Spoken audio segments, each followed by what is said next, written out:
Excella Education Study in USA assured scholarship. Contact 9881 96666. పేద ప్రజల కోసం నిరంతర కృషి చేసే అన్నలు కొంతకాలం తర్వాత జనజీవన శ్రవంతులు కలిశారు.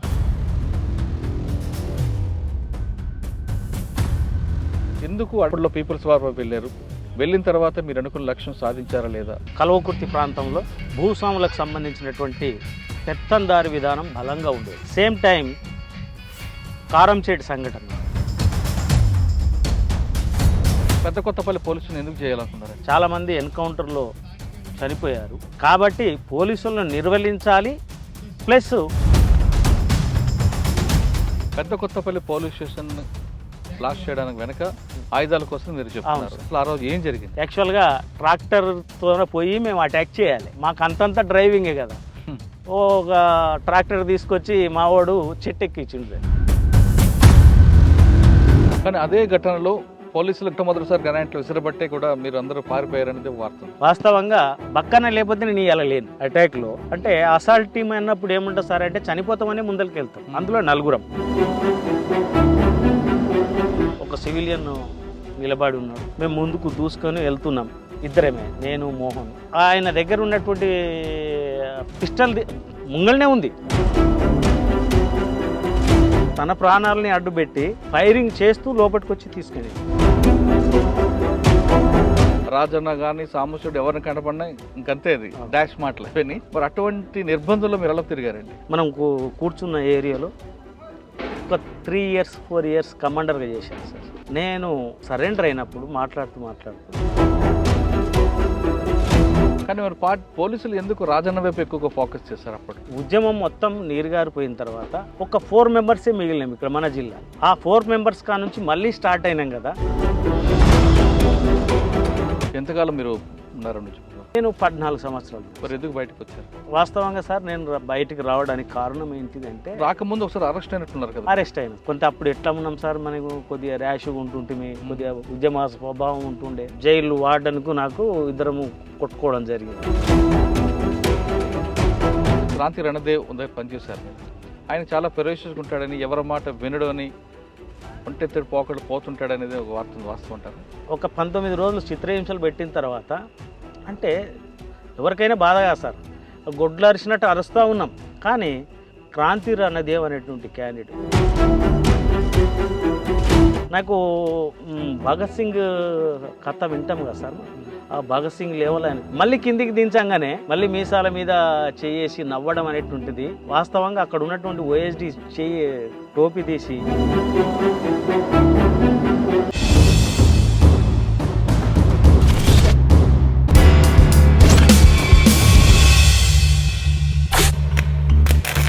Welcome to crime confessions. అడవుల్లో తిరుగుతూ పేద ప్రజల కోసం నిరంతర కృషి చేసే అన్నలు కొంతకాలం తర్వాత జనజీవన శ్రవంతులు కలిశారు. దానికి కారణాలు వ్యక్తిగత కారణం కావచ్చు, లేదా అనారోగ్య సమస్య కావచ్చు, మరో ఇతర కారణం కావచ్చు. ఆ విధంగా కలిసిన వారిని పరిచయం చేసే ఈ కార్యక్రమంలో ఈ వారం మన గెస్ట్ రాజన్న అలియాస్ ఈశ్వరయ్య. నల్లమల్ల రాజన్ అంటే తెలియని వారు ఎవరుంటారు పోలీసులకైతే, ఎందుకంటే పెద్ద కొత్తపల్లి పోలీస్ స్టేషన్లో ప్రధాన పాత్ర పోషించిన వ్యక్తి. అప్పట్లో ఉన్న సాంబశివరావు గారు ఆ వ్యక్తి కోసం చాలా తీవ్రంగా కృషి చేశారు. ఆయన్ని ఎలాగైనా పట్టుకోవాలనుకున్నారు, కానీ అప్పట్లో పోలీసుల వల్ల కొంత కాలేదు. ఆ వ్యక్తి ప్రస్తుతం మనతో ఉన్నారు. ఆయన అడిగి ఆయన ఎందుకు అడవిబాటు పట్టారు, అప్పట్లో పరిస్థితులు ఏ విధంగా ఉండేవి, వెళ్ళిన తర్వాత ఆయన అనుకున్న లక్ష్యం సాధించారా లేదా అనే అంశంతో పాటు ప్రస్తుతం ఆయన జీవన విధానం ఎలా కొనసాగుతున్న విషయాన్ని ఆయన తెలుసుకుందాం. అన్న నమస్తే. రాజన్న అలియాస్ ఈశ్వరయ్య, నల్లమల్ల రాజన్న. అవును. నల్లమల్ల అనగానే మహబూబ్ నగర్ దగ్గర నుండి కర్నూలు మీదుగా ప్రకాశం జిల్లా వరకు ఈ ప్రాంతం అంతా కూడా అప్పట్లో పోలీసులకి ఒక పెద్ద టాస్క్ ఇది. 3 వైపుల నుంచి పోలీసులు అందరూ, టాప్ మోస్ట్ సీనియర్ ఆఫీసర్లు అందరూ కూడా ఉండేవారు. ఎందుకంటే మీలాంటి వాళ్ళందరి కోసం వేటాడాలని. కానీ ఈ నల్లమల్ల మీద పట్టున్నది మీకు, తర్వాత కృష్ణానికి లేదా బక్కన్నకి, సాంబశివుడికి, ఇటువంటి వాళ్ళకి మాత్రం పూర్తి పట్టుండేది. బయట నుంచి వచ్చి పనిచేసే వాళ్ళు కొంతమందికి ఇబ్బంది ఉన్నా మీలాంటి వాళ్ళు ఇక్కడే పుట్టారు కాబట్టి మీకు ఇక్కడ చెట్టు పుట్ట అన్నీ తెలుసు. ఆ ప్రాంతంలో మీరు పొన్న ప్రాంతంలో ఎందుకు అప్పట్లో పీపుల్స్ వార్ వెళ్ళారు? వెళ్ళిన తర్వాత మీరు అనుకున్న లక్ష్యం సాధించారా లేదా? వాటితో పాటు పెద్ద కొత్తపల్లి పోలీస్ స్టేషన్ని బ్లాస్ట్ చేయాలి అనే ఎందుకు ప్లాన్ వేశారా? యాక్షన్ ప్లాన్ ఎలా జరిగింది? ముందు రెక్కి వేశారా? ఈ ప్రశ్నకు ఒకసారి సమాధానం చెప్పండి. మాది కల్వకుర్తికి 7 కిలోమీటర్స్ తాండ్రా విలేజ్ అన్న. అది 1984, 85 అంటే మేము ఉద్యమములు వెళ్ళడానికి కారణం. ఆ రోజులలో కల్వకుర్తి ప్రాంతంలో భూస్వాములకు సంబంధించినటువంటి పెత్తందారి విధానం బలంగా ఉండేది. సేమ్ టైం కారంచేటి సంఘటన, దాదాపు 7 మంది దళితుల్ని అక్కడ ఉన్నటువంటి భూస్వాములు ఊచకోతకోయడం. మా దగ్గర ఉన్నటువంటి అజలాపూర్ విలేజ్ అనేది ప్రధానంగా ఇక్కడ వచ్చినటువంటి వాళ్ళ దాంట్లో కూడా అక్కడ వాళ్ళే ఎక్కువ. అక్కడ ఒక భూస్వామి మోహన్ రెడ్డి అనేటువంటి వ్యక్తి కింద అది మక్తా 1100 ఎకరాలు ఉండింది. అది ప్రజలకు పంచాలని చెప్పేసి ఓ ఉద్యమం స్టార్ట్ అయింది. తీవ్రమైనటువంటి పోలీసు నిర్బంధం. అదేవిధంగా పెద్దాపూర్ అనేటువంటి విలేజ్లో అక్కడ ఉన్నటువంటి భూస్వాములు దళితుల గుడిసెల మీద దాడులు చేసి తగలబెట్టడం జరిగింది. అది నన్ను ఆ చిరుప్రాయంలోనే, నాకు అప్పుడు దాదాపు 16 సంవత్సరాలు 15 సంవత్సరాలు ఉంది. అది నన్ను బాగా కలిచివేసింది. అప్పుడే మాకు సీనియర్ అయినటువంటి ఆర్గనైజర్, ఇప్పుడు బతికే ఉన్నాడు అతను, హనుమంత్ రెడ్డి, ఒక ఆయన చనిపోయిండు, సుదర్శన్ రెడ్డి అంటే తొలి అమరుడు ఈ జిల్లాలో, తొలి అమరుడు. ఆయన MA చేసి వాస్తవంగా గోల్డ్ మెడలిస్ట్. ఐజే విలేజ్ అయినది వాళ్ళది. ఉన్నత కుటుంబంలో ఉట్టి పేదవాళ్ళ గురించి ఇంత ఆతృత పడుతున్నటువంటిది ఇక్కడ జరుగుతున్నటువంటి సంఘటనలు ప్లస్ ఆయన యొక్క ప్రభావం నా మీద బాగా పడింది. ఇంకొకటి గోపాల్ రెడ్డి అని చెప్పేసి మా ఆర్గనైజర్, ఇది బాలానగర్ విలేజ్. ఆయన పోలీస్ పటేల్ కుమారుడు. వాళ్ళ తండ్రికి వ్యతిరేకంగా కొట్లాడినటువంటి ఘనచరిత్ర ఆయన. వీళ్ళ యొక్క ప్రధానమైనటువంటి ప్రభావంతోన ప్లస్ కారం చేయడు మా ఊర్లో జరుగుతున్నటువంటి, మా చుట్టుపక్కల జరుగుతున్నటువంటి సంఘటనలు నేను ఉద్యమం బాట పట్టడానికి కారణభూతమయ్యాయి. ఏ సంవత్సరంలో మీరు పట్టారన్న? నాకు పార్టీ పరిచయం అయింది 84. 85లో నేను అడవి బాట పట్టడం జరిగింది సార్. ఓకే, అడవి బాట పట్టిన తర్వాత ఫస్ట్ మీ కార్యక్రమం ఎక్కడ చేశారు? నేను ప్రజల కోసం అడగట్లేదు. ఓకే సార్, ప్రజల కోసము. వాస్తవంగా అప్పర్ ప్లాట్ మాకు దాదాపు ఒక 40 కిలోమీటర్ల దూరంలో అమ్రాబాద్ ఉంటుంది. నేను ఫస్ట్ అమ్రాబాద్కే వెళ్ళడం జరిగింది. అప్పట్లో సారా పోరాటాలు ఉండేటివి, తర్వాత రైతు కూలి పోరాటాలు ఉండేటివి, తర్వాత మేక పుల్లెర ఉంటుంది సార్. ఇప్పుడు అడవిలకు మేకలు తీసుకుపోతానంటే ఆ ఫారెస్ట్ వాళ్ళకు పుల్లెర కట్టాలి. అక్కడ ఉన్నటువంటి గిరిజనుల్ని, అక్కడ ఉన్నటువంటి ప్రజల్ని అడవికి వెళితే ఒక ఉడతను తీసుకుపోయినా వాళ్ళు దండించేవాళ్ళు, శిక్షలు వేసేవాళ్ళు. నాకంటే కొద్దిగా ముందున్నటువంటి వాళ్ళు చెప్పడం ఏంటిది అంటే, ఒక ఆయనను ఉడతను తీసుకొని పోతే ఏళ్ళు నరికిండ్రు అనేటువంటిది. అట్లాంటిది పోరాటాలలో నేను ఫస్ట్ అమరాబాద్ మండలాన్ని, అది అప్పర్ ప్లాట్ ఏరియా అనుకుంటా సార్, అదొక దళం ఏరియా. అది సిఓ సిస్టమ్ ఉండేది. మాకు సిఓ అనేటటువంటి వెంకట్రాములు అని చెప్పేసి ఇప్పుడు ఆయన టీఆర్ఎస్లో ఏదో పనిచేస్తూ ఉన్నాడు. ఆయన, నేను, బుచ్చన్న అని చెప్పేసి తిరుమలాపురం అంటే అమరాబాద్ ఏరియా, మా ముగ్గురిది ఒక దళం సార్. అంటే ఫస్ట్ మీరు వెళ్ళి రైతు పోరాటాలు, సారా వ్యతిరేక ఉద్యమాల్లో పాల్గొని పీపుల్కి దగ్గర అయ్యాం సార్. మీరు వెళ్తున్నప్పుడు ఇంట్లో వాళ్ళు అబ్జెక్షన్ చేయలేదా వద్దు అని? వాస్తవంగా ఏం సార్ అంటే, మా ఊర్లో చదువుకున్న నేను ఎస్సీ మాలమాదిగా 2 ఉంటాయి. అందులో ఒక 5 మంది మాత్రమే చదువుకున్నటువంటి వాళ్ళు. అందులో నేను ఒకరిని. అయితే బెల్లంపల్లి అతను ఒక ఆయన నా దగ్గరనే ఉండేటోడు, ఆర్గనైజర్. ఆయన నల్లమల్ల ఫారెస్ట్నే ఆర్గనైజరు. ఆయనకు హెల్త్ బాగాలేక నా దగ్గరనే ఒక 4 రోజులు ఉన్నాడు. అయితే ఏంటంటే మా వాళ్ళకు చెప్పకుండానే నేను వెళ్ళిన, అంటే రాజకీయాలు మా ఇంట్లో మీటింగ్స్ జరిగేటివి. మా అమ్మ వచ్చినటువంటి ఆర్గనైజర్లను తిట్టి పంపించేది. అయినప్పటికీ వాళ్ళు కన్విన్స్ చేయడం మూలంగా మా అమ్మ మా నాయన ఇద్దరిని కన్విన్స్ చేయడం మూలంగా నాకు ఆబ్జెక్షన్ అనేటువంటిది ఏం రాలేదు. కానీ మావాడు పోకపోతే బాగుంటుండే అనేటువంటిది మాత్రం మా వాళ్ళ లోపల ఉన్నది సార్. అయితే పోయేటప్పుడు మాత్రం చెప్పిపోలేదు, ఆబ్జెక్షన్ అంటూ ఏం లేదు సార్. ఓకే, లోపలికి వెళ్ళారు, అక్కడ ఉన్న చెంచులతో వాళ్ళకి సంబంధించిన కానీ కొన్ని కార్యక్రమాలు చేపట్టారు. అవును సార్. యాక్షన్ ఎక్కడ జరిగిందండి? ఫస్ట్ యాక్షన్ ఫస్ట్ యాక్షన్ అనేటువంటిది పద్రా విలేజ్ ఉంటుంది సార్ మాకు. ఇది ఇప్పుడు మండల్ హెడ్ క్వార్టర్, ఇప్పుడు అమరాబాద్ తర్వాత ఇప్పుడు పద్రా మండలం అయింది. అది పద్రా విలేజ్లో మేము ఒక ఫారెస్ట్ ఆఫీసర్ను పిలిపించినాం. ఆయన పేరు వెంకటేశ్వర్లో సంథింగ్ ఏదో ఉంది సార్. అంటే ఆడ ప్రజాకంటకుడుగా తయారైంది. ఆయన ప్రతి అంశంలో ప్రజల్ని ఇబ్బంది పెడతా ఉన్నాడు. ఆయనను పిలిపించి మాట్లాడదామనేటువంటి ప్రోగ్రామ్ ఒకటి పెట్టుకున్నాం పగలే. అప్పట్లో ఇంత నిర్బంధం లేదు సార్. అది 86, 87 అనుకుంటా సార్. ఆ ఒకే రోజు మా మీద 2 సార్లు ఫైరింగ్స్ జరిగింది. అచ్చంపేటలో ఒకటి, మా దగ్గర పదరలో ఒకటి. ఆయన మేమేం పిలిపించాము, వచ్చి మాట్లాడిపోతాడు కదా అని చెప్పేసి మా దగ్గర ప్రజలు ఉన్నారు అప్పటికి. ఆయన పోలీస్కి ఇన్ఫర్మేషన్ ఇవ్వడం మూలంగా ఏమైందంటేనంటే మేమేమనుకున్నాం, జనరల్గా అది వాస్తవంగా ICDS జీప్ ఉంటుంది కదా సార్, అది మొత్తం ఐరన్ క్యాప్తో ఉంటుంది. మేము అట్లాంటి వాళ్ళే అనుకున్నాం, పోలీస్ జీప్ అని అనుకోలేదు. యాక్చువల్గా పాండు నాయక్ అని చెప్పేసి ఆయన రిటైర్ అయ్యిండో ఏమో తెలియదు. ఆయన నాయకత్వంలో మా మీద ఫైరింగ్స్ జరిగింది. అప్పుడు సుదర్శన్ రెడ్డి అని చెప్పేసి మా డిస్ట్రిక్ట్ సెక్రటరీకి కాలుకు గాయమైంది. ఇంకొక ఆయన్నేమో అరెస్ట్ అయ్యిండు, బుచ్చయ్య అని. నేను మాత్రం అరెస్ట్ కాకుండా తప్పించుకున్నాను సార్. అంతే. ఓకే, మొదటి దాడి అది మొదటిది సార్. తర్వాత పెద్దకొత్తపల్లి పోలీసుని ఎందుకు చేయాలనుకున్నారండి? పెద్దకొత్తపల్లి పోలీస్ స్టేషన్ ఏం సార్ అంటే అప్పటికి తీవ్రమైనటువంటి నిర్బంధం స్టార్ట్ అయింది మా మీద. అప్పటికి చాలామంది ఎన్కౌంటర్లో చనిపోయారు. కాబట్టి పోలీసులను నిర్వహించాలి, ప్లస్ మేము ఆయుధాలను కూడా పెంచుకోవాలి. కాబట్టి అత్యాధునికమైనటువంటి ఆయుధాల కోసం కూడా దాడి చేయడం జరిగింది సార్. అది పెద్దకొత్తపల్లి పోలీస్ స్టేషన్ బ్లాస్ట్ చేయడానికి వెనక ఆయుధాల కోసం మీరు చెప్తున్నారు. ఆయుధాల కోసం దాడి చేద్దామని ముందు రెక్కి వేశారా? అసలు ఆ రోజు ఏం జరిగిందండి? రిక్కి వేశాం సార్. యాక్చువల్గా మేము అక్కడ ఒక 15 రోజులు అబ్జర్వ్ చేశాం.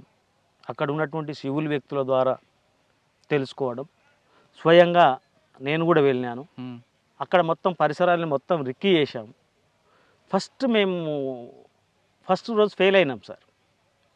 యాక్చువల్గా ట్రాక్టర్తో పోయి మేము అటాక్ చేయాలి, కానీ మాకు అంతంత డ్రైవింగే కదా. ఒక ట్రాక్టర్ తీసుకొచ్చి మావాడు చెట్టెక్కించిండు. చెట్టెక్కి కూడా మూలంగా అది తెల్లగా అయిపోయింది. తెల్లగా అయిపోయిన తర్వాత ఇక మనం ట్రాక్టర్ని ఆడనే వదిలేసి ఆ ట్రాక్టర్ ఓనర్కి చెప్పి పలానా దగ్గర ఉంది అని చెప్పేసి మేము మరుసటి రోజు ఇంకా 2 రోజుల తర్వాత మళ్ళీ ప్లాన్ చేసుకోవడం జరిగింది సార్. అది ఫెయిల్ అయిపోయింది. 2 రోజుల బిఫోర్ చేసుకున్నది, తర్వాత 2 రోజులది సక్సెస్ అయింది. ఎలా చేశారండి అది? మేము అందులో మా టీం మెంబర్స్ 28 మెంబర్స్ సార్. అందులో మొత్తము మేము ఫస్ట్ ఏం చేసుకున్నాం సార్ అంటే ఈడ ఆదిరాల అనే విలేజ్లో ఒక మైక్రోవేవ్ స్టేషన్ ఉంటుంది, దాన్ని కొట్టాలనుకున్నాం. అయితే అది చుట్టూతా ఇనుప చువ్వలతో బందోబస్తు ఉంది. ఆ తర్వాత కొల్లాపూర్లో ఒక మైక్రో స్టేషన్ ఉంటుంది, దాన్ని కొట్టాలనుకున్నాం. అది కూడా అట్లే ఉంది. సరే, ఇది బలమైనటువంటి పోలీస్ స్టేషనే, కొత్త ఫోర్స్ ఉంది, కానీ ఈజీగా మనం దీని టార్గెట్ రీచ్ కావచ్చు అని చెప్పేసి దాన్ని పరిగణలోకి తీసుకున్నాం. అప్పటికి పీపుల్స్ వార్ ఉద్యమంలో అది తూర్పు గోదావరిలో 1-2 సంఘటనలు జరిగినాయి పోలీస్ స్టేషన్ మీద అటాక్.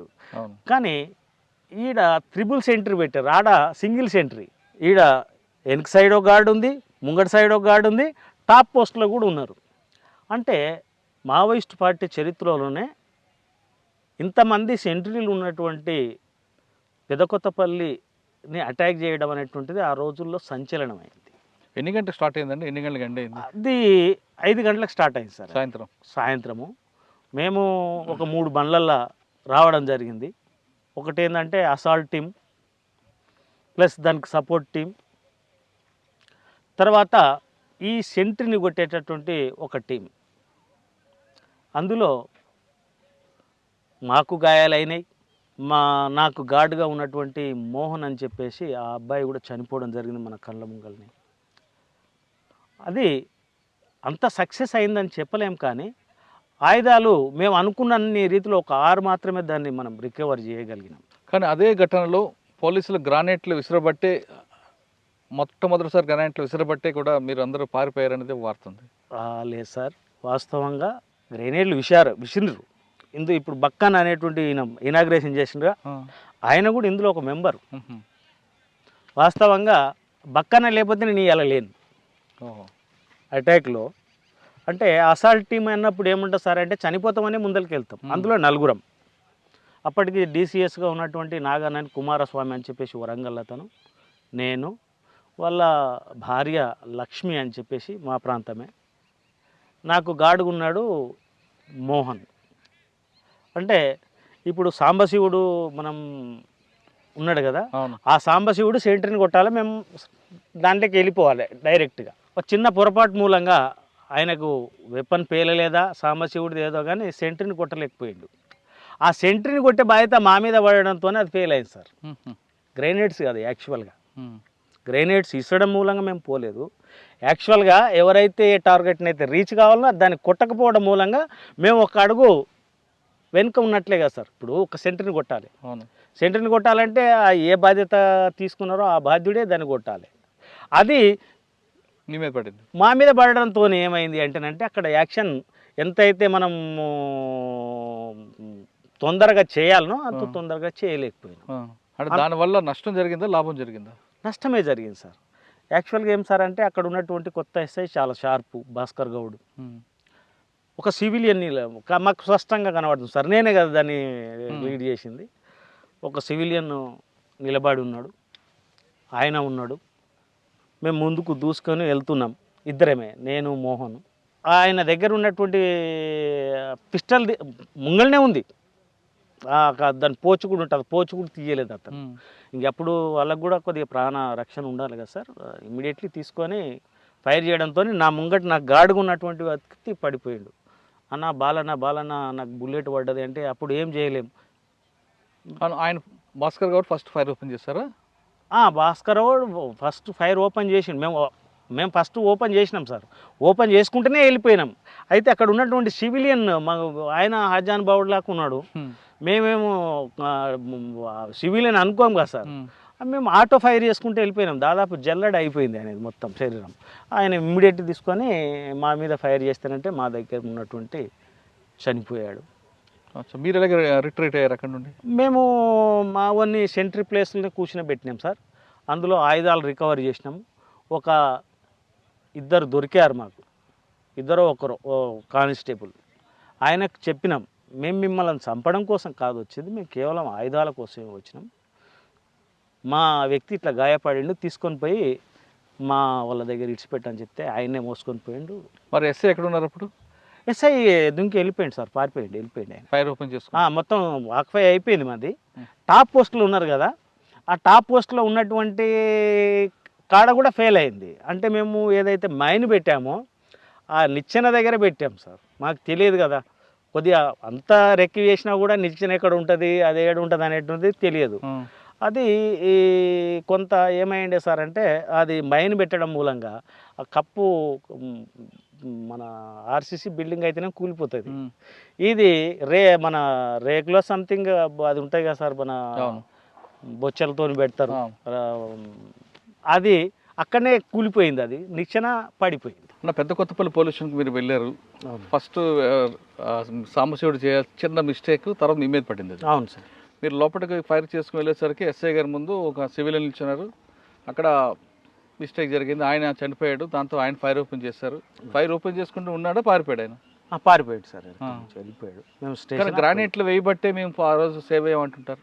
టాప్ పోస్టులు ఉన్నటువంటి వాళ్ళు. ఇప్పుడు వీళ్ళేమో కింద ఉన్నారు సార్, టాప్ సెంట్రీలు వాళ్ళు ఒక 2-3 ఉన్నారు. చాలాసేపు కొట్లాడారు, మేము వాళ్ళని వదిలేసి వెళ్ళిపోయాం. వాళ్ళు గ్రెనేడ్స్ ఇసిరు, వీళ్ళు వేయలే. కానీ పోలీస్ స్టేషన్లో మీరు పార్టీ ఉండి ఆ. సెట్లో కూడా మాట్లాడుకున్నారట కదా. అవును, అదే పోయిన వెంటనే మాకు అది దాని మెకానిజం తెలియదు. కాకపోతే ఆ రేడియో వింటాం కదా, కొద్దిగా గుయ్ గుయ్ అని సౌండ్ వస్తానంటే సౌండ్ పెంచా. పెంచితే స్పష్టంగా వినపడుతున్నాయి. ఇక్కడ మైక్రో స్టేషన్ నుంచి అటు పోండి ఇటు పోండి అని చెప్పేసి ఒక లేడీ మాట్లాడింది. అప్పుడు ఆ తర్వాత ఇంకెవరెవరు మాట్లాడిండో మా పనిలో మేము పడిపోయినాం. అక్కడ నుంచి రిట్రీట్ మీరు? Retreat same. ఆ రిట్రీట్ సమయంలో మాకు కొద్దిగా ఇబ్బంది అయింది సార్. వాస్తవంగా నేను అందులో ఇరుక్కపోయినా పోలీస్ స్టేషన్లో. పైనుంచి ఫైరింగ్స్ వస్తూ ఉన్నాయి.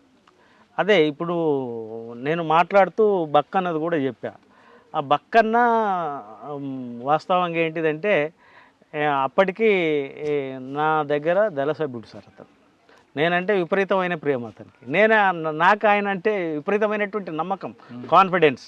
దాంతో ఏంటంటే అరే రాజన్న ఎందుకో రాలేదని చెప్పేసి ఇది చేస్తే ఆయన తెల్ల బనీతో ఉన్నాడు. నేనేమో లోపట ఉన్నా, ఫైరింగ్స్ ఆగుతలేవు. ఆయన తన ప్రాణాలని అడ్డుపెట్టి నన్ను ఫైరింగ్ చేస్తూ లోపలికి వచ్చి తీసుకొని వెళ్ళి, అది బక్కన్న చరిత్ర. ఇలా చాలా గొప్పవాడు బక్కన్న. ఒక గిరిజనుడు, ఒక చెంచు కుటుంబంలో పుట్టి ఉద్యమానికి సర్వ్ చేసి చాలా హీరోయిక్ ఫైట్ అయినది. అన్న ఆ రోజు బయటకు వచ్చిన తర్వాత సార్, ఉదయం లేచిన తర్వాత మొత్తం ఫోర్స్ అంతా అక్కడికి వచ్చింది, పోలీస్ ఆఫీసర్లు అందరూ వచ్చారు. అప్పుడు కూడా కొంతమంది మీలాంటి వాళ్ళు అందరూ అక్కడ ఉండి అబ్జర్వ్ చేశారట కదా? లేదు సార్, మేము లేము. యాక్చువల్గా అక్కడ నుంచి వెళ్ళినాం, రిట్రీట్ అయిపోయినాం. మా వాడు చనిపోయిండు, 2-3 గాయాలైనాయి. అతన్ని మేము మోసుకుంటూ తర్వాత మా చెప్పులు లేవు, అప్పటికి ఏం లేవు. అక్కడ ఉన్నటువంటి రైతుల సహకారంతో చెప్పులు తీసుకొని అక్కడ నుంచి రిట్రీట్ అయ్యి వెళ్ళిపోయినాం. అంటే మీకు ప్రాణాలు కాపాడేది బక్కన్న. ఓకే. పెద్ద కొత్తపల్లి పోలీస్ స్టేషన్ బ్లాస్ట్ తర్వాత పోలీసులు అప్పటికే బాగా అలర్ట్ అయిపోయారు. నల్లమలలో ఎటువంటి పరిస్థితులు రాజన్న కానీ సాంబశివుడు ఎవరిని కనపడినా ఇంకంతే, అది డాష్ మాటలు అవన్నీ. అవి చేయమని చాలా ఆర్డర్స్ ఇచ్చారు క్లియర్గా. మరి అటువంటి నిర్బంధంలో మీరు ఎలా తిరిగారండి? ప్రజల యొక్క సహకారమే సార్. ప్రజల యొక్క సహకారం లేనిది ఇప్పుడైనా ఎప్పుడైనా కూడా ఒక మావోయిస్ట్ పార్టీ అనేటువంటి మనగడ సాగించలేదు. మనం ఇప్పుడు 97 మాట చెప్పుకుంటున్నాం. ఇప్పుడు ఉద్యమం ఇక్కడ సెట్ బ్యాక్ అయింది, ఇక్కడ ఎవరు లేరు. ఇప్పటికీ అప్పటికి చూసుకుంటే ప్రజల సహకారం ప్రధానంగా ఈ నల్లమల, ఈ పాన్గల్ ప్రాంతంలో నాకు ఒక పోలీస్ అధికారి చెప్పింది ఏంటంటే, నేను ఈ ఏరియాలో మనం కూర్చున్న ఏరియాలో ఒక 3 years 4 years కమాండర్గా చేశాను సార్. నేను సరెండర్ అయినప్పుడు మాట్లాడుతూ గతంలో ఇన్ఫర్మేషన్ ఉంది, ఇప్పుడు వస్తుంది. ఈ 4 సంవత్సరాలు మీరు ఏం మ్యాజిక్ చేసిండ్రు, అసలు యాక్చువల్గా ఇన్ఫర్మేషన్ లేదు. అంటే మెయిన్గా ప్రజల సహకారం. ఆ ప్రజల సహకారం లేకుండా ఇంతకాలం మేము బతకలేము కూడా. అప్పటికి ఇప్పటికి ప్రజల యొక్క సహకారం అనేటువంటిది బ్రహ్మాండంగా ఉంది సార్. అంటే అంత నిర్బంధం ఉన్నా ప్రజల సహకారంతో బయటపడ్డాం. ఓకే. దాని తర్వాత మీ యాక్షన్ ఇంకెన్ని జరిగాయండి? నాది వాస్తవంగా నేను ఎక్కువ యాక్షన్లలో లేను సార్. కొంతమందిని యాక్షన్ టీములుగా చేస్తారు. అంటే దాంట్లో ఏదైతే చేయగలరో అది మాత్రమే ఎంచుకొని వాళ్ళకు అటాక్స్ కానీ ఏది కానీ చేయిస్తారు. కానీ మరి పోలీసులు ఎందుకు రాజన్న వైపు ఎక్కువగా ఫోకస్ చేస్తారు అప్పుడు? అంటే ఆ ప్రాంతంలో ప్రధానంగా సీనియర్ సార్. నేనేంది 85 నుంచి వాస్తవంగా ఉద్యమం మొత్తం నీరుగారిపోయిన తర్వాత ఒక 4 మెంబర్సే మిగిలినాం ఇక్కడ మన జిల్లాలో, మహబూబ్నగర్ జిల్లాలో. ఆ 4 మెంబర్స్ కా నుంచి మళ్ళీ స్టార్ట్ అయినాం కదా. అట్లా ఏంటిదంటే రాజు అనేటువంటి వ్యక్తి తప్పులు తక్కువ చేస్తుంది. అంటే ఎక్కువ ఎక్స్పోజింగ్కి అవకాశం ఇవ్వను సార్. నా ఫోటో కానీ ఏది కానీ, నేను ఇప్పటికి కూడా మీ దగ్గర ఫస్ట్ టైం నేను కెమెరా మాట్లాడాను. నా ఫోటోలు కానీ నేను కానీ ఎక్కడ ఫోటోలు ఉండవు. అట్లా దాంతో మేము సేవ్ అయినాం. అంటే రాజన్న అనే వ్యక్తి యాక్షన్లో లేకపోయినా రెక్కీ చేయడంలో కానీ, ఇన్ఫర్మేషన్లు తీసుకురావడంలో కానీ, యాక్షన్ చేయించడంలో కానీ ఒక పవర్ఫుల్ మనిషి కాబట్టి ఆయనే టార్గెట్ అని ఒకటి ఉండేది. ఉండొచ్చు సార్, డిపార్ట్మెంట్కి ఉండొచ్చు. కాకపోతే ఏంటిదంటే మీరు పడిన వ్యూహం కరెక్ట్గా వేస్తారట కదా పోలీసులు. 100% సార్. వాస్తవంగా ఏంటంటే మనం రెక్కి చేసి ఒకటి అనుకున్నాము అంటే దాన్ని రీచ్ అయ్యే వరకు వదలం అనేటువంటిది నాకున్నటువంటి మెంటాలిటీ సార్ అది. కానీ మీరు స్కెచ్ వేసిన తర్వాత ఫెయిల్ అయిన సంఘటనలు ఉన్నాయా? ఒక్కటి సార్, ఫెయిల్ అయినాయి అంటూ ఏం లేవు. మేమున్నప్పుడు పెద్ద యాక్షన్స్ కూడా ఏం లేవు. నేను ఎక్కువ 2 సార్లు మాత్రమే ఆ ఫైరింగ్లలో, ఒకటి పీకేపల్లి అటాక్ ఒకటి, ప్లస్ మా మీద ఎన్కౌంటర్ జరిగింది అది ఒక్కటి ఫెయిల్ అయింది అంటేనంటే నేను లేను అందులో, మా టీం ఉండింది. ఆ టీము రత్న ప్రభాకర్ రెడ్డి అని చెప్పేసి మన కొల్లాపూర్లో ఒక బీజేపీ మోస్ట్ వాంటెడ్ మా పార్టీకి ఉండే, ఆయనను అటాక్ చేయమని, ఆయనను తీసేయమని చెప్పేసి పంపించడం అనేటువంటిది జరిగింది. అది మా వాళ్ళ తొందరతోనే ఏమైంది అంటే ఆయన వెపన్ ఆయనకే పిలిచి ఆయనకు బుల్లెట్ గాయమైంది. అక్కడ ఉన్నటువంటి మా క్యాండిడేట్ ఒక ఆయన, మా సభ్యుడే హైబత్ గురై బరస్ట్ ఫైర్ చేయడం మూలంగా ఆ బస్టాండ్లో ఓపెన్గా ఉన్నటువంటి దగ్గర ఒకరిద్దరు చనిపోయినరు. ఈయన ఎస్కేప్ అయ్యిండు. అది నేను చేసినటువంటి ఒక యాక్షన్లో ఫెయిల్ అయింది, అదొక్కటే సార్. కానీ నల్లమలలోతో పాటు ఉత్తర తెలంగాణ ఎక్కడ చూసినా పార్టీ ఉంటుండగా కూడా మీడియాతో మాట్లాడాలంటే కేవలం నల్లమలనే ఎంచుకోవడానికి ప్రధాన కారణం ఏంటప్పుడు? ప్రధాన కారణం ఏం సార్ అంటే నల్లమలకు దాని యొక్క భౌగోళిక పరిస్థితులు వేరే ఉంటాయి సార్. ఇప్పుడు మనకు ఒడిస్సా, ఛత్తీస్గఢ్ రాళ్ళు గుట్టలతో ఉండదు సార్. అది కొద్దిగా ప్లేన్ ఉంటుంది, అప్పు ఉంటుంది, ప్లేన్ ఉంటుంది, అప్పు ఉంటుంది. ఇక్కడ రాళ్ళు కొండలు అంటే నడవడానికి కూడా అవకాశము తక్కువగా ఉంటుంది. కాబట్టి ఇక్కడ ఉన్నటువంటి టెరైన్ అందుకు అనుకూలంగా ఉంటుంది. అంటే ఎక్కువ అందుకే మీడియా సమావేశాలు అంటే రోడ్ పాయింట్, ఇప్పుడు మనకు శ్రీశైలం మీడియా వాళ్ళని రావడానికి కూడా హైదరాబాద్ టు శ్రీశైలం దగ్గరలో మేము ఎంచుకున్న పాయింట్ ఎట్లుంటాయి సార్, ఈజీగా రావాలి, మనం ఐడెంటిఫై కావద్దు, వాళ్ళకి ఏం కావద్దు, వాళ్ళకు ప్రమాదం జరగవద్దు, మనకు ప్రమాదం జరగవద్దు అనేటువంటి ప్లేసెస్ ఎన్నుకుంటాం. ప్రధానంగా ఇప్పుడు ఉమామహేశ్వరం కాడికి ఎవరైనా రావచ్చు, మేము ఆ నుంచి రిసీవ్ చేసుకొని వెళ్ళిపోవచ్చు. శ్రీశైలం ఆడికి వస్తేనంటే మిమ్మల్ని మేము ఈజీగా రిసీవ్ చేసుకోవచ్చు, మేము అక్కడ నుంచి వెళ్ళవచ్చు. అట్లా దానికోసం ఈ నల్లమల్ల కొద్దిగా అనుకూలంగా ఉంటుంది. నల్లమలలో మీడియా సమావేశం పెట్టేటప్పుడు అప్పట్లో వాళ్ళు మీరు అన్నట్లు ఒక పాయింట్లో దింపేవారు, అక్కడి నుంచి పికప్ చేసుకెళ్ళేవారు. మీడియా వాళ్ళు కూడా గుర్తుపట్టకుండా అక్కడికక్కడే తిప్పి ఒక సమావేశాలు పెట్టేవారు కదా. అది మేము కావాలని ఏం చేయం సార్ అట్లా. కాకపోతే ఏంటంటే ఒక్కొక్కసారి ఆ ప్లేస్ ఐడెంటిఫై చేయకుండా ఉండడం కోసం కొన్నిసార్లు అట్లా చేస్తాం. కానీ లేదు, డైరెక్ట్గా తీసుకుపోయి అక్కడ సమావేశం ఏర్పాటు చేసి పంపిస్తాం. ఒకనొక అంటే రోడ్డు పాయింట్ దగ్గర ఉందనుకోండి, ఇది రోడ్డుకు దగ్గరనే వచ్చినాం అనేటువంటిది వాళ్ళకు కల్పించకుండా కొద్దిగా చుట్టూ తిరిగి తీసుకొని పోయి అక్కడ కూర్చొని పెట్టి మళ్ళీ సేమ్ రూట్లో మళ్ళీ పంపిస్తాం. మళ్ళీ వచ్చేది అంతే టైం, పోయేది కూడా అంతే టైం చేస్తాం. కానీ ఎంట్రీ ఎగ్జిట్ ఒకటి ఇవ్వరు. ఇవ్వరు సార్. నల్లమలలో మీరు చేసిన టైంలో సార్ మీరు యాక్షన్లు చెప్పారు, పీపుల్స్కి మీరు చేసిన పని చెప్పండి ఒకటి. పీపుల్స్ మీరు ఆల్రెడీ ఒకటి చెప్పారు చంచుల గురించి, అది కాకుండా పీపుల్స్ మేము చేసినటువంటిది ఏం సార్ అంటే ఈ నల్లమల ఇక్కడ నుంచి ఏది మన సోమశిల నుంచి తీసుకొని అక్కడ అక్కవరం బక్కలింగాయపల్లి వరకు ఈ ఫారెస్ట్ గ్రామాలు ఉంటాయి సార్. అవి ఆ ఫారెస్ట్ గ్రామాలలో దాదాపు నేను అనుకుంటా నియర్లీ అప్పుడే నాకు ఒక 30,000 ఎకరాల భూమిని ప్రజలకు వాళ్ళు సాగు చేసుకోమని చెప్పేసి మా పార్టీ యొక్క ఆదేశాల ద్వారా వాళ్ళు చేసుకున్నారు. ఇప్పుడు మన వెంకటేశ్వర్ల సారు చెప్తున్నటువంటి క్రమంలో ముక్కిడిగుండం మొత్తం 9 ఎకరాలు సాగు చేసుకుంటుంటే అందులో భాగమే అది కూడా. ఇప్పుడు ముక్కిడిగుండం, ఇప్పుడు సోమశిల నుంచి ఈ మధ్యలో ఉన్నటువంటి గ్రామాలు సార్, ఒకటి కొల్లాపూరు, ఎల్లూరు, ముక్కిడిగుండం, అటు మొలచింతలపల్లి, ప్లస్ క్యాంపు రాయవరం, లింగాల, అప్పాపల్లి, ఈ ఉమామహేశ్వరము, అవతలికి వచ్చేస్తేనంటే అక్కవరం వరకు సార్. ఈ గ్రామాల ఉన్నటువంటి ప్రజలు వాళ్ళు సాగు చేసుకున్నారు ఫారెస్ట్ భూమిని. దానికి మేము ఒక పెద్ద ఉద్యమం తీసుకోవడం జరిగింది. భూమి లేనటువంటి నిరుపేదల రైతులు ఎవరైతే ఉన్నారో వాళ్ళందరిని కొట్టుకోవడని చెప్పేసి మా పార్టీ ఆదేశానుసారం తీసుకున్నారు. అక్కడ మేము పంపిణీ కూడా చేయడం జరిగింది. ఒకరొకరికి సమానంగా 5 ఎకరాల నుంచి 3 ఎకరాలు, ఏమైనా 2 ఎకరాలు ఉన్నదనుకోండి వాళ్ళకి 3 ఎకరాలు, మొత్తం ఎటు తిరిగి ఒక 5 ఎకరాలు మాత్రం ఉంచే విధంగా దాదాపు ఒక 30,000 ఎకరాల దాకా మా యొక్క ఉద్యమం ద్వారా ప్రజలకు మేలు చేకూరింది. మీరు ఉద్యమం సమయంలో మీకు బాగా టఫ్ వచ్చిన పోలీస్ ఆఫీసర్ ఎవరండి అప్పుడు?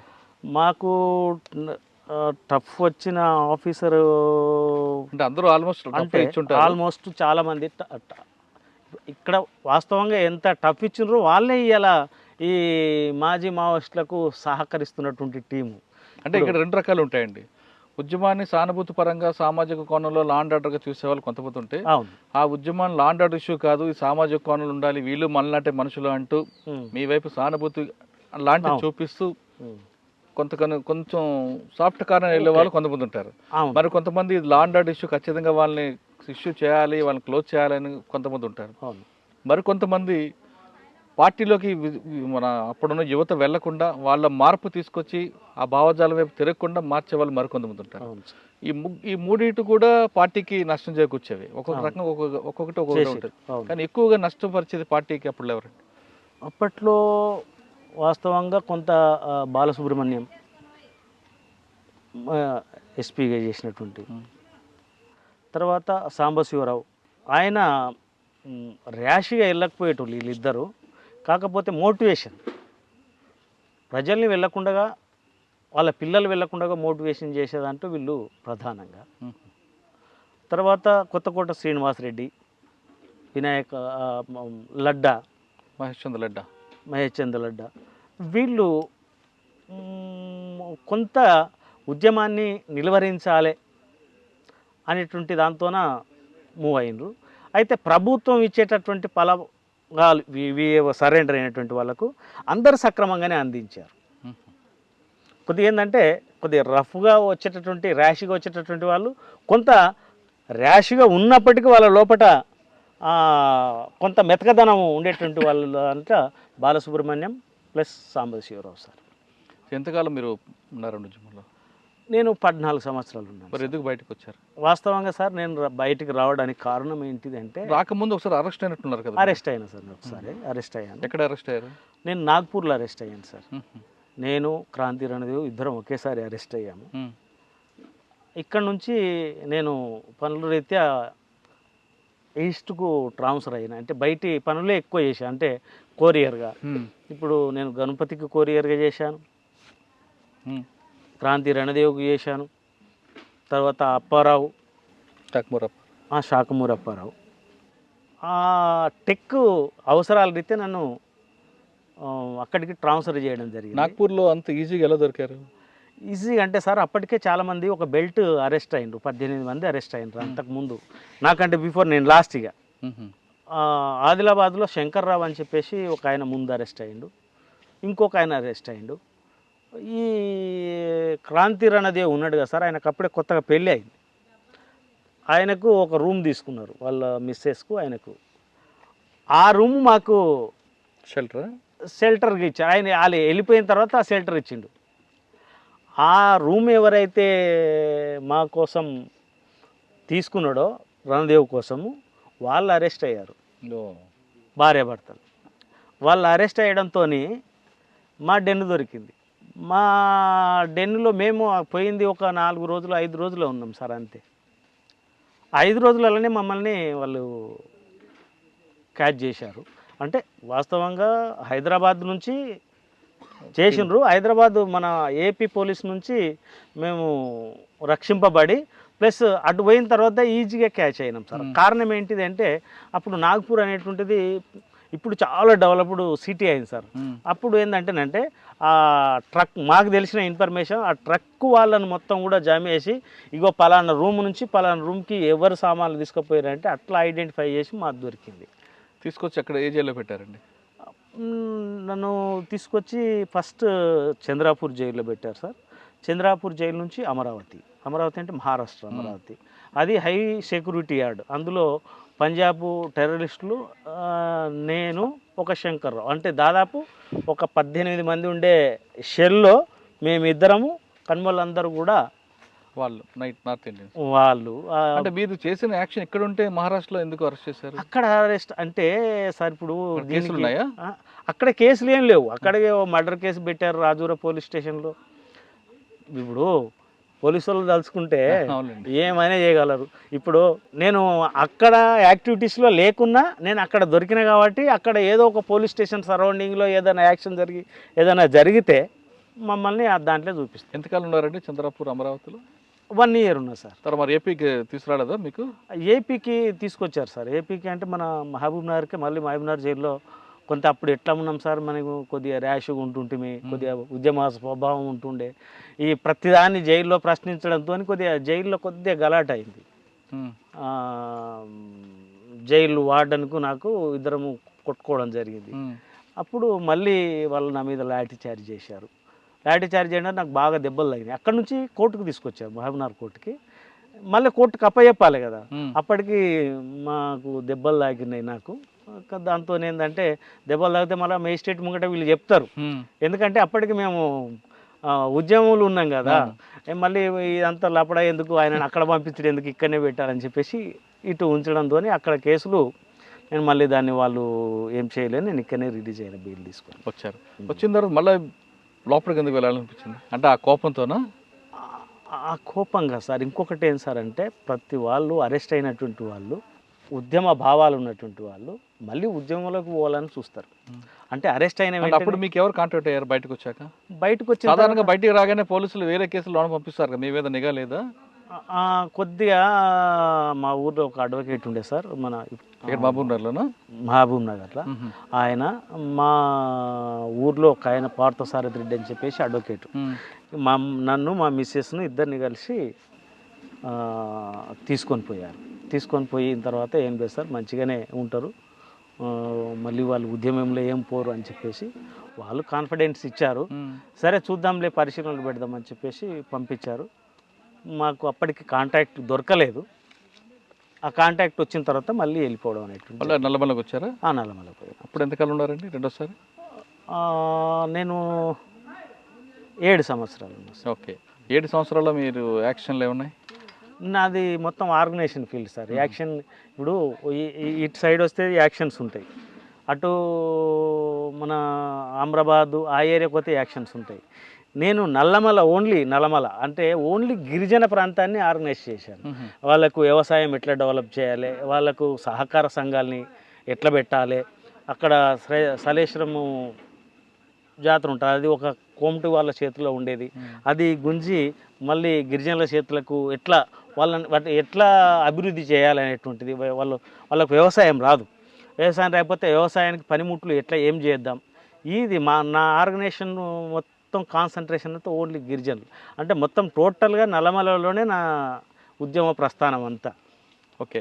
మరి ఇంత కష్టపడి మీరు అంటే నల్లమలలో పార్టీ మనుగడ అయిపోతున్న టైంలో బయటకు వచ్చారా, లేదు మీరు వ్యక్తిగత కారణాలతోనే సరెండర్ అయ్యారా? నేను వ్యక్తిగత కారణాలతోనే సరెండర్ అయ్యాను సార్. వ్యక్తిగత కారణాలు అంటే అప్పటికి ఉద్యమంలో ఈ కమ్యూనికేషన్ గ్యాప్ ఎట్లా ఉంటుంది సార్ అంటే, ఒక ఊర్లో ఉట్టిగానే వానికి పడకున్నా కూడా మా దగ్గరికి వచ్చేసి వాడు ఇన్ఫార్మర్ అని చెప్పేస్తారు. అది పార్టీ వెనక ముందు ఆలోచించకుండా వాడిని చంపేస్తారు. అని చంపేస్తే వాని పిల్లలు ఆగమవుతారు. అట్లా నా దృష్టికి వచ్చినటువంటివే దాదాపు 13 సంఘటనలు ఉన్నాయి సార్. దాంతో నేను ఇన్యాక్టివ్ కావాల్సి వచ్చింది. ఇంకొకటి మెయిన్గా పోలీస్ స్టేషన్లో ఏదైతే నాకు రక్షణ ఇచ్చినటువంటి మోహన్ చనిపోయాడో, నాకు అప్పుడు కొంత సీరియస్గా థింక్ చేశాను. దాని మూలంగా ఈ సంఘటనలు అంటే ఏదైతే ఉద్యమంలో మనం జాగ్రత్తలు తీసుకుంటే ఉద్యమం రక్షించబడుతుంది, కానీ అది చేయకుండా ఇప్పుడు ఒక శత్రువు ఉన్నాడు, ఆయనకు దూరంగా ఉంటే అయిపోతుంది కదా సార్. మన వాళ్ళ దగ్గరికి పోయి వాళ్ళను పోలీస్ ఇన్ఫార్మర్ అని చెప్పేసి ముద్ర వేసి చంపడం అనేటువంటిది కరెక్ట్ థింక్ కాదు. ఇన్ఫార్మర్ పేరు మీద చంపడం అనేది కరెక్ట్ కాదని మీరు వ్యతిరేకించిన మీరు పార్టీ దృష్టి తీసుకెళ్ళచ్చు కదా? తీసుకెళ్ళినాం సార్. అది కొన్ని సందర్భాల్లో పార్టీ కూడా దాన్ని రివ్యూ చేసుకున్నది, ప్లస్ వాస్తవమే తప్ప అనేటువంటిది కూడా పార్టీ ఒప్పుకున్న సంఘటనలు కూడా కొన్ని ఉన్నాయి. మీరు ఒకసారి వెనక్కి వెళ్దాం మనం. సార్, క్రాంతి రణదేవ్ దగ్గర పనిచేశారు మీరు. ఆయన చాలా ఫెరోషియస్గా ఉంటాడని, ఎవరి మాట వినడని ఒంటెత్తడి పోకడు పోతుంటాడు అనేది ఒక వార్త ఉంది, వాస్తవం అంటారా? అవి ఏం లేదు సార్, వాస్తవం. బయట ప్రచారం ఒకటి ఉంటుంది ఒక వ్యక్తి గురించి, కానీ ఉద్యమంలో పనిచేసినటువంటి వాళ్ళు ఉద్యమంలో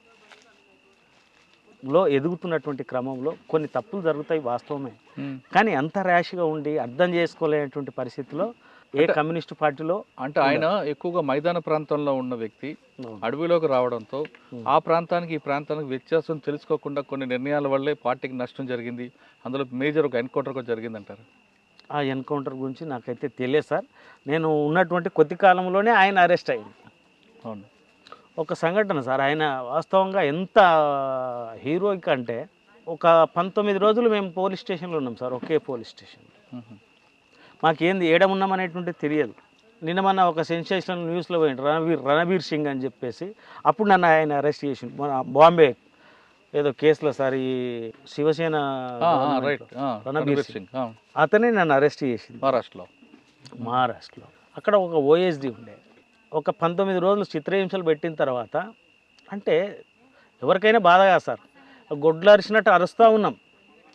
కానీ క్రాంతి రణదేవ్ అనేటువంటి క్యాండిడేట్ పైన కోదండం తీస్తారు, అది కొడుతుంటారు, మళ్ళీ కిందికి దించిందంటే ఒకసారి నాకు వాస్తవంగా చెప్పాలంటేనంటే నాకు భగత్ సింగ్ కథ వింటాం కదా సార్ మనం, ఆ భగత్ సింగ్ లెవెల్ ఆయన మళ్ళీ కిందికి దించిన తర్వాత మీసాల మీద చేసి అంటే కొడుతున్న క్రమంలో తీవ్ర చిత్రహింసలు గురి అవుతూ మళ్ళీ కిందికి దించంగానే మళ్ళీ మీసాల మీద చేసి నవ్వడం అనేటువంటిది వాస్తవంగా అక్కడ ఉన్నటువంటి ఓఎస్డి టోపీ తీసి అసలు వీళ్ళరా బాబు ఉద్యమకారులు. అప్పుడు మోస్ట్ నిన్న మన చనిపోయినటువంటి కటకం సుదర్శన్ గురించి మా మీద టార్చర్, ఆ రాజురా పరిసరాల్లోనే ఆయన చేస్తుండే కటకం సుదర్శన్, ఆ ఇద్దరికి కూడా. అంటే ఆయన అంత గొప్పగా త్యాగం చేసింది. ఇక ఆయనకు సంబంధించినటువంటి ఆర్గనైజేషన్లో అయితే నేను లేను సార్, ఎవరు క్రాంతి రణదేవ్, ఓన్లీ టెక్లో మాత్రమే ఆయన నాకు పరిచయం. ఓకే, క్రాంతి అయిపోయింది. ఆ విషయం తర్వాత మీరు పార్టీలో నుంచి వ్యక్తిగత కారణాలతో విభేదించారు. అవును సార్. ఎవరు పార్టీకి చెప్పొచ్చారా చెప్పకుండా వచ్చారా? నేనా సార్, అది చెప్పే వచ్చినాం సార్. పార్టీ అనుమతి ఇచ్చిందా? అనుమతి ఇవ్వరు సార్, కొంతకాలం పక్కన ఉండమంటారు. ఎందుకంటే మాకు సంబంధించినటువంటి కొన్ని తెలిసినవి ఉంటాయి కదా సార్, డెనల్స్ కావచ్చు, ఒక వ్యక్తులు కావచ్చు, ఉద్యోగస్తులు కావచ్చు, ఏదిగైనా మేము అది చూసుకొని అవన్నీ మార్చుకున్న తర్వాతనే సరెండర్ అవుతాం దాదాపుగా. ఎవరి ద్వారా సరెండర్ అయ్యారు, ఎక్కడ అయ్యారు?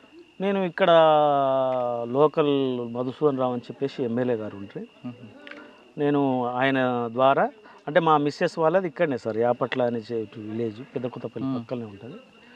వాళ్ళ చిన్న ఆయనకు జర క్లోజ్గా ఉండే ఎమ్మెల్యే గారికి, ఆయనను పట్టుకొని అంటే ఉద్యమంలో నేను ఇక్కడ పని చేస్తున్నప్పుడు ఆయన పరిచయం ఉండే, ఎవరు మధుసూదన్ రావు, ఆయన ద్వారా డైరెక్ట్ సీఎం చంద్రబాబు గారి దగ్గరికి పోయి సరెండర్ అయినాం సార్. మీకు రావాల్సింది వచ్చింది అప్పుడు? వచ్చినాయి సార్. అప్పుడు నా పేరు మీద ఒక 2 లక్షల రూపాయలు రివార్డ్ ఉండే, మా మిస్సెస్ మీద ఒక 50,000 ఉండే. బయటకు వచ్చిన తర్వాత మన ఎన్కౌంటర్ అయిన తర్వాత తర్వాత జైలుకి వెళ్ళారు, బయటకు వచ్చారు, తర్వాత ఏం చేస్తున్నారు మీరు ఇప్పుడు? నేను అన్యాయం కేసులో జైలుకి వెళ్ళామని మరొకసారి వెళ్దాం అనుకుంటున్నారా, లేదు అయిందా ఇది అయింది ఇక ప్రశాంత జీవితం కొనసాగిద్దాం అనుకుంటున్నారా? నేను ఎప్పుడు ప్రశాంతంగానే ఉన్నా సార్, అప్పుడు ఇప్పుడు నేను ఎప్పుడు దురుసు ప్రవర్తన చేయలేదు, ఎవరికి దుష్మని చేయలేదు, ఓ సెటిల్మెంట్లు లేవు, ఏమి లేవు, సాఫీగానే జరిగిపోతున్నది. ఈ మా వాళ్ళందరినీ యూనిటీ చేసేటటువంటి క్రమంలోనే కొంత ఇబ్బందికరమైనటువంటి పరిస్థితులు ఏర్పడినాయి. దాని నుంచి నేను కొంత ఇప్పుడు మనం వీళ్ళంతా ఐక్యంగా ఉన్నారు అనేటువంటి దానికి కారణం ఏంటిదంటే కలవకుర్తి నుంచి దీని ప్రస్థానం మొదలైంది. అందులో భాగంగానే నాకు నయీం పరిచయం, బాలన్న పరిచయం వేరు, బాలన్న నా ఉద్యమం సహచరు. అట్లా ఆయనని సేవ్ చేయడానికి పోయి నేను ఇరుక్కున్నాను అంతే. ఇంకా ఒకసారి అటాక్ కూడా అయింది నా మీద, నా ట్రాక్టర్ కాల్చారు. ఎన్ని చేసినా అన్ని ఒడిదుడుకులను తట్టుకొని ఇలా నిలబడినామంటేనంటే ఇలా నిజాయితీగా నిబద్ధతగా ఉన్నందుకే సార్. ప్రస్తుతం మీ జీవన విధానం ఏంటి? నేను మా ఫాదర్ నుంచి వచ్చినటువంటి ఆస్తిని అమ్ముకున్నాను సార్. దాదాపు శ్రీశైలం క్రాస్ రోడ్లో ఒక 5 ఎకరాల భూమి ఉండేది మాకు, అది అమ్మి చిన్న చిన్న రియల్ ఎస్టేట్ ప్లాట్స్ అమ్మడం కొనడం అనేటువంటిది చేస్తున్నా. అది నా జీవన విధానం. ఇప్పుడు ప్రజెంట్గా ఏంటంటే మా మిస్సెస్ మా ఊర్లో సర్పంచ్. ఓ నిన్ననే రిటైర్ అయిపోయింది. అది చేసుకొని ఇటుకి డైరెక్ట్ వస్తున్నాను సార్. ఓకే, ఇప్పుడు మాజీలందరూ కలిపి ఒక కార్యక్రమం పెట్టారు, అవును. భరోసా అనేది సంస్థ సహకారంతో. ఈ కార్యక్రమానికి రూపకల్పన మీరు కృష్ణ గారు చేయడం వల్ల సక్సెస్ అయిందని చెప్తుంటారు. దీని ఉద్దేశం ఏంటంటే అసలు నాకు అంటే మాజీలందరిని కలిపి వీళ్ళకి ఒక ఉపాధి కల్పించారు? అవును సార్, ఖచ్చితంగా. లేదు ఇది ఒక రాజకీయ పార్టీగా? లేదు సార్. రాజకీయం అంటే ఇప్పుడు కృష్ణ ఒక పార్టీలో ఉన్నాడు, నేను ఒక పార్టీలో ఉన్నా. అదే కావాలంటే పార్టీలో అవచ్చు కానీ మనస్తత్వం భావజాలం ఒకటే కదా. ఆ భావజాలం ఒకటే అయినప్పటికీ సార్ మాకు దీన్ని ఆ భరోసా అనేటువంటి ఫౌండేషన్ భరోసాగానే ఉంచాలి తప్ప దాన్ని రాజకీయ భరోసాగా మాకు భారంగా ప్రజలకు భారంగా మాకు భారంగా కాకూడదు. యాక్చువల్గా మాకు పొలిటికల్, ఇప్పుడు కృష్ణన్న పొలిటికల్గానే ఉన్నాడు, నేను పొలిటికల్గానే ఉన్నా. ఆ అన్నీ ఏంటిదంటే ఇది కేవలం దాని కాన్సెప్టు, దాని ఆలోచన విధానం ఒక 20 సంవత్సరాల కింద మాకు వచ్చినుంటే మా జీవితాలు ఇట్లు ఉండేటివి ఏం కాదు. ఇప్పుడు ఒక కొత్త కాన్సెప్ట్, అన్నకు బిజినెస్ మెంటాలిటీ ఉంది. ఎందుకంటేనంటే ఆయన ఉన్నటువంటి ఉద్యమంలో ఆయన వింగ్ అదే కాబట్టి ఆయనకు ఆ బిజినెస్ ఐడియాలజీ అనేటువంటిది వచ్చింది. అది అందరికీ భరోసా కల్పిస్తుందని చెప్పేసి మేము ఆశాభావాన్ని వ్యక్తం చేస్తూ ఉన్నాం. మాకు పొలిటికల్ ప్లాట్ఫామ్ అవసరం లేదు సార్. ఈ కార్యక్రమం అంతా జరిగింది కాబట్టి ఓకే సార్, చాలామంది పాత మిత్రులు కలిశారు, మీరు అందరూ చూసి ఆనందపడ్డారు. ఇన్పుట్ ఏమొచ్చిందండి? వీళ్ళందరూ కూడా ఆ కార్యక్రమంలో ఉండి నిలబడి కష్టపడి పైకి వస్తారని వచ్చిందా, లేదు ఎప్పటిలాగా ఉండి ఈ వ్యవస్థలో మనకి ఏం చేసేది లేదో నిరుత్సాహపడే అనే ఇన్పుట్ వచ్చిందా? ఒక్కటి సార్, నిరుత్సాహం ఉంది, దాని వెనకనే వాళ్ళ యొక్క పట్టుదల కూడా ఉంటుంది. రైట్. ఇప్పుడు మా జీవితాలన్నీ మేము అనుకుంటున్నాం, మేము సక్సెస్ అయినాం అనుకుంటలేము. ఉదయం నుంచి బయటకు వచ్చినామంటేనే మేము ఓడిపోయినట్లు. వచ్చిన తర్వాత జీవితాన్ని కొనసాగించలేక అదొక ఓటమి. కానీ ఆ ఓటమిలే విజయానికి సంబంధించినటువంటి సిమ్టమ్స్ ఉంటాయి. దానికి తల్లి మేము ఇప్పుడు ఓడిపోవచ్చు కానీ రేపు భవిష్యత్తులో నిలబడతాం, మా భరోసా కంపెనీ నిలబడుతుంది, ఈ అందరికీ చేయూతనిస్తుంది అని చెప్పేసి. ఎందుకంటేనంటే నా వయసు చాలా అయిపోయింది సార్. వాస్తవంగా ఏంటంటేనంటే మేము చాలా యాక్టివిటీస్లో ఇప్పటి వరకు మేము మీ తాన కూర్చున్నది ఇంతే అంటేనంటే అదొక పెద్ద హిస్టరీ. 85 నుంచి మొదలు పెట్టుకుంటే ఇప్పటిదాకా మా ప్రస్థానం అంటే చాలా చరిత్ర.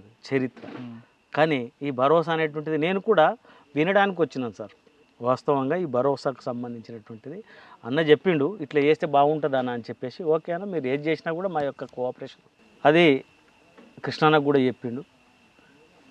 ఈ కృష్ణన్న మా అందరి యొక్క కృషితోనే దాన్ని ముందుకు తీసుకుపోతామని చెప్పేసి మేము అనుకుంటున్నాం సార్.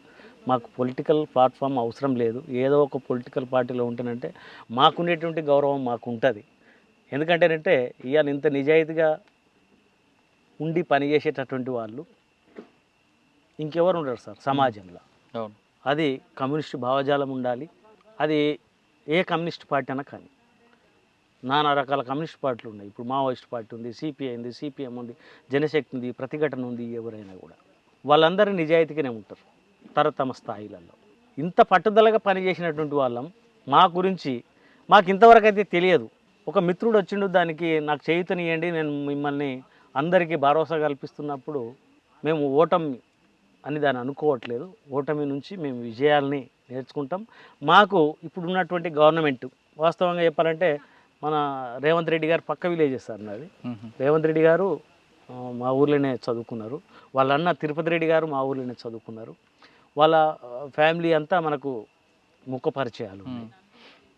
ఎందుకంటే గవర్నమెంట్ కొత్తగా ఏర్పడింది, ఆయన కూడా కొద్ది పేదల పక్షాన నిలబడుతున్నాడు కాబట్టి ఈ యొక్క ఇష్యూస్ తన వద్దకు తీసుకొని పోయి ప్రభుత్వం నుంచి ఏమన్నా సపోర్ట్ దొరుకుతుంది అని చెప్పేసి ఆలోచన చేయలేదనుకుంటేనంటే మేము ఇప్పటికీ మా స్థాయిలలో మేము బతుకుతున్నాం.